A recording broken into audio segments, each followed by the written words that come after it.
The call came over the radio. A missing person, age, 18, name, Max Benica, last known location, Blackwood Forest. It was late on a winter's night last September. I took the call. I work as a deputy in a small county in New England, and there was only one other deputy on patrol that night, and he was already on his way to deal with a drunk driver that found his way into a light pole. Max's mother had reported he had left home to go hiking through Blackwood that afternoon and had yet to return home. Why anyone would want to go hiking below freezing beats me, and my first thought was that Max was lying. I didn't know Max well, which was a good thing. Generally you don't want cops to know you well. I knew of him, as did everyone know of everyone in a small town like ours.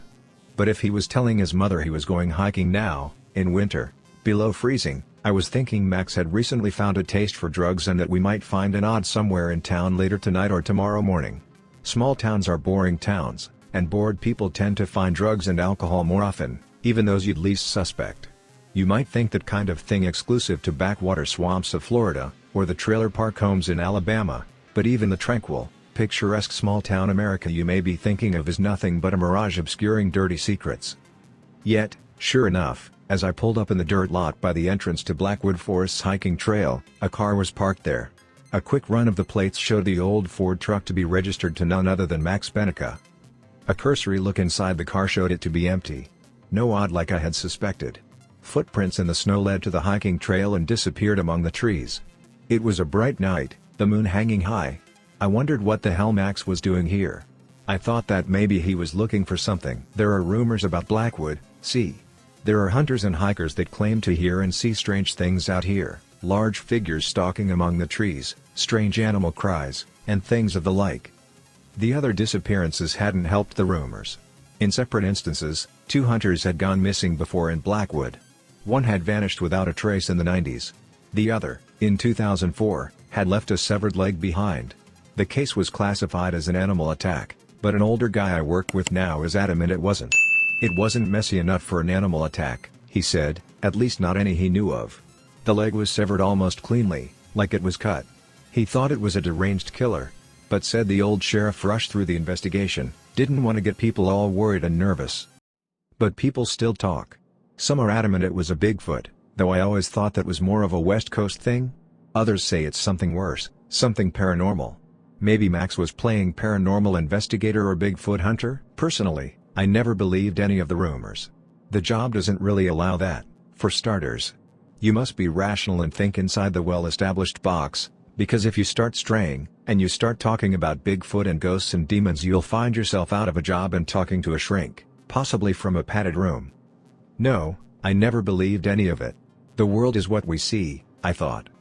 Yet I'd be lying if I said I wasn't nervous as hell standing in front of that wall of trees. The trees flanked me on either side like giant guardians, their dead branches jaggedly scratching against the night sky. The wind blustered with a cutting chill. The back of my neck prickled with a strange sensation. It would be strange to say the trees had eyes, but I felt them watching as I followed the footsteps through the snow. I tried to ignore that feeling. I tried to ignore the dread rising in my chest. I kept telling myself everything would be okay. Max would be fine, I would find him, we would leave this place, and that would be that. Simple and easy. No death notification required, no fractured home, no heartbroken mother.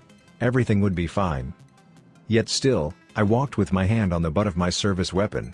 The forest didn't feel right, as if the air were disturbed in some way.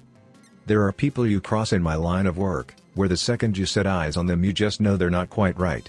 Maybe it's a look in their eye, a twitch of their hands, or something indescribable and intangible, but it's there. That's how Blackwood felt. The whole place felt off in the same way some people just feel off, in the way the guy who ends up being a serial killer feels off. I told myself, it's all just in your head. Just the darkness playing tricks. A place couldn't be evil in the same way men could be. But still, I never wanted to leave a place so badly in my life. Suddenly I found myself jogging. I frantically scanned the trees with my flashlight in quick, jerky movements. You can think yourself to be rational, to be above those who are scared of the dark closets where ghosts and the boogeymen lurk, but when you find yourself in a dark forest with a rancid reputation and an unnerving presence eliciting goosebumps all over your body, that goes out the window. The psyche spirals, and suddenly I thought I was seeing shadows moving among the trees and the branches reaching out to grab me. And while half my brain tried to tell me I was being ridiculous, The other half had me running through the woods scared out of my mind. Focused on scanning the trees, I wasn't watching where I was going when I tripped over. My feet hit something soft, and I went sprawling in the snow. I lay there for a moment.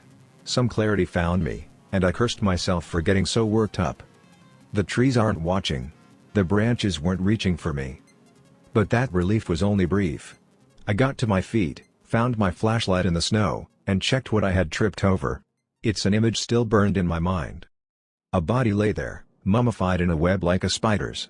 Max's head poked from the top, face gaunt and twisted in terror, stuck in a perpetual silent scream. His eyes were black as night, reflecting the star-studded sky above. It's a strange moment when your worldview shatters.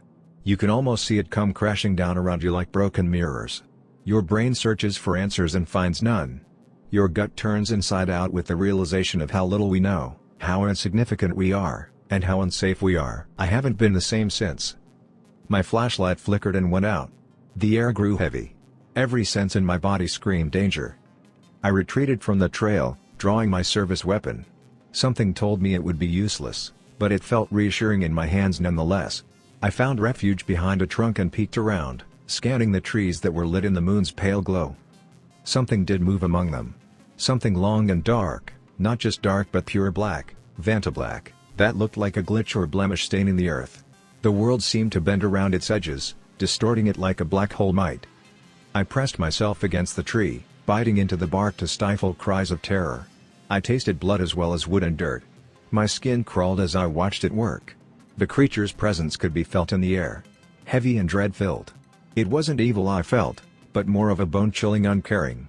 Like it thought the same of us as how we might think of a single ant. The creature was long and thin, like a giant stick insect only with more legs, 8 in total. It climbed down from the trees and toward Max's body.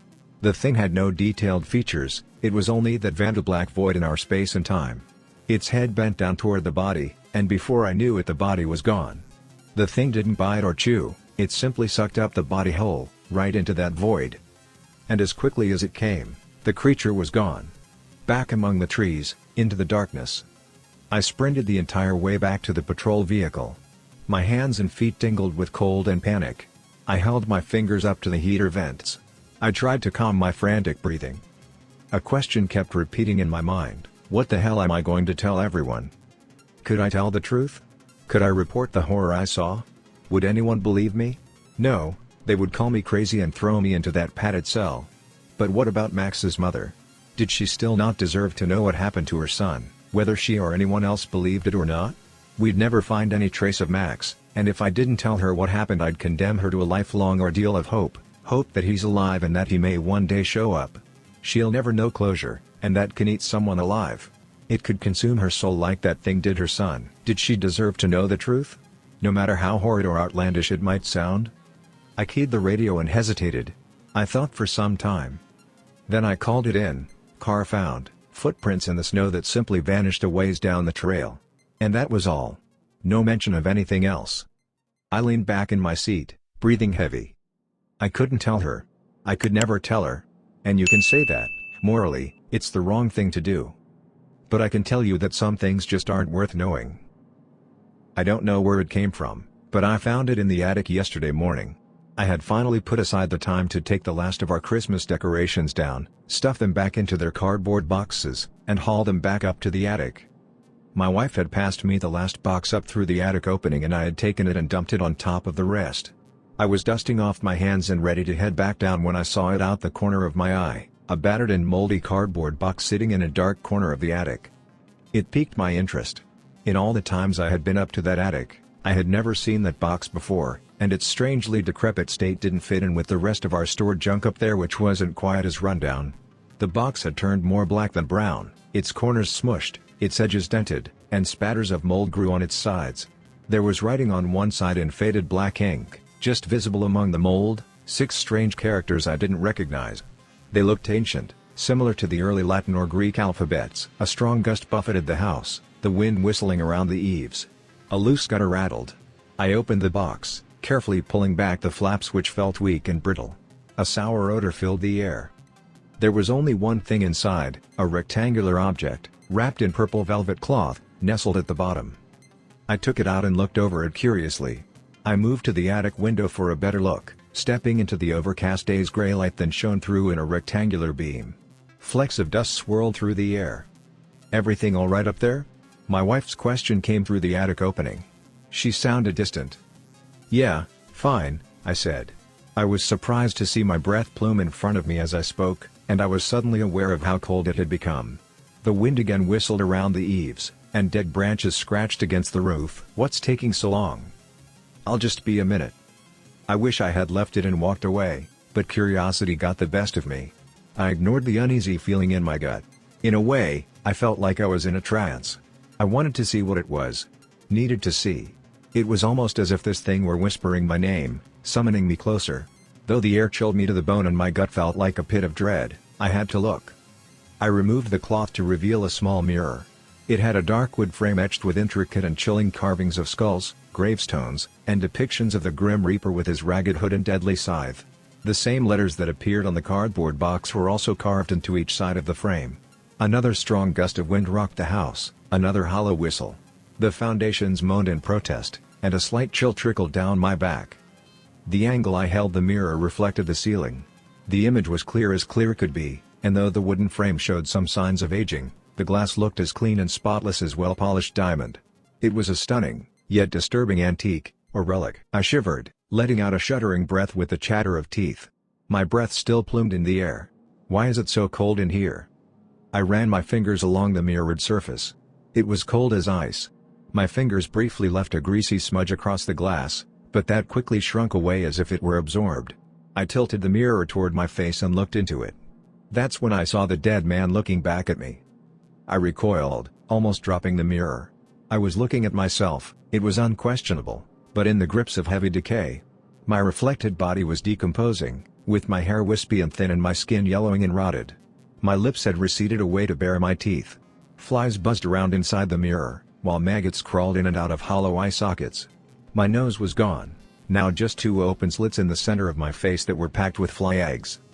And I could smell it. A horrid smell I knew too well. When I was a freshman in college, I spent a summer working for the city as roadkill cleanup. Baking carcasses left on hot blacktop in the sun for days gave off the very same reek I could smell. An unmistakable, repulsive smell that twisted and turned your insides and assaulted your senses with its stench. The smell of death. I dropped the mirror then. It clattered to the ground but didn't shatter. I scrambled to cover it back up with the purple cloth and threw it back in its box. I sat for a moment, back against the wall, listening to the gutter rattle in the wind.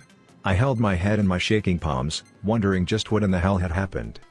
Then my wife's voice broke my scattered thoughts. "Everything okay up there? What was that noise?" She still sounded uncomfortably far and distant. "I'm fine," I quickly replied. I hurried out and down the ladder, eager to get away from the freezing attic and its dark shadows and eerie atmosphere. My wife eyed me suspiciously when I got down. "You okay?" she asked. "You look pale." "I'm fine," I said, trying my best to sound carefree. I didn't want to worry her. She didn't seem to notice it, but that smell, death, continued to burn my nostrils. Even as I write this, I can smell it. The rot of my very own body. It's constant. No one else can seem to smell it, but I can, and I think the decomposition is starting. I'm sure that they'll see. My skin is still deathly pale. My hair was falling out in fistfuls in the shower this morning. And just now my fingernails have started to peel away, leaving my keyboard covered in coagulated blood.